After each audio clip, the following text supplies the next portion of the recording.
नमस्कार दोस्तों, आप सभी का स्वागत है। दोस्तों, आज मैं आपको एक बेस्ट मोटिवेशनल स्टोरी के बारे में बताऊंगा, जिसको सुनकर आप सभी की लाइफ बदल सकती है। दोस्तों, एक समय की बात है। एक राज्य में एक प्रतापी राजा राज करता था। एक दिन उसके दरबार में एक विदेशी व्यक्ति आया और उसने उस राजा को एक सुंदर सा पत्र उपहार में दिया। राजा वह पत्र देखकर बहुत प्रसन्न हुआ। उसने उस पत्र से भगवान विष्णु की प्रतिमा का निर्माण कर उसे राज्य के मंदिर में स्थापित करने का निर्णय लिया और प्रतिमा निर्माण का कार्य राज्य के महामंत्री को सौंप दिया। महामंत्री गांव में जाकर सर्वश्रेष्ठ मूर्तिकार के पास गया और उससे वह पत्र दे दिया और बोला, महाराज मंदिर में भगवान विष्णु की प्रतिमा स्थापित करना चाहते हैं। 7 दिन के भीतर इस पत्र से भगवान विष्णु की प्रतिमा तैयार कर राजमहल पहुंचा देना।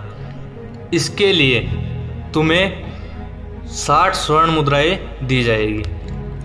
60 स्वर्ण मुद्राओं की बात सुनकर मूर्तिकार बहुत खुश होता है और महामंत्री के जाने के उपरांत प्रतिमा का निर्माण कार्य करने के उद्देश्य से अपने औजार निकालता है और अपने औजारों में से उसने एक हथौड़ा लिया और पत्थर तोड़ने के लिए उस पत्थर पर हथौड़े से वार करने लगा, किंतु पत्थर जस का तस रहा। मूर्तिकार ने हथौड़े के कई वार पत्थर पर किए, किंतु पत्थर नहीं टूटा।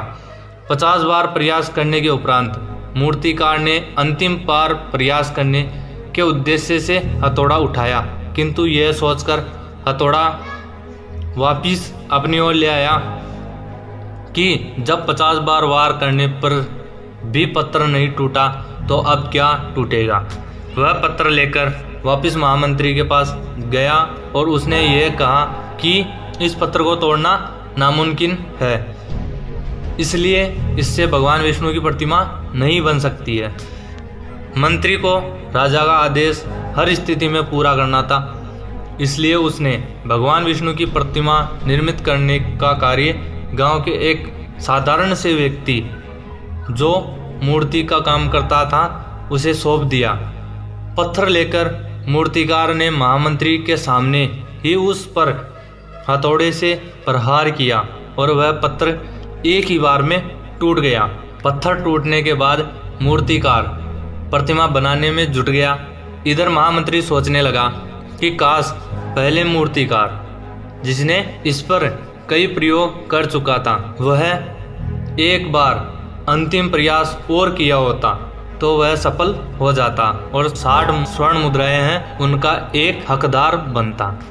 दोस्तों, इससे यह सीख मिलती है दोस्तों, हमें हमारे जीवन में ऐसी कई भी परिस्थितियां आ जाए जिनसे हम 2-4 होते रहते हैं, पर दोस्तों कई बार अगर हम एक बार असफल होने के बाद भी एक बार अपना और आखिरी प्रयास किया जाए तो क्या पता दोस्तों हमारी इसी एक आखिरी प्रयास के अंदर ही हमारी सफलता छिपी हो।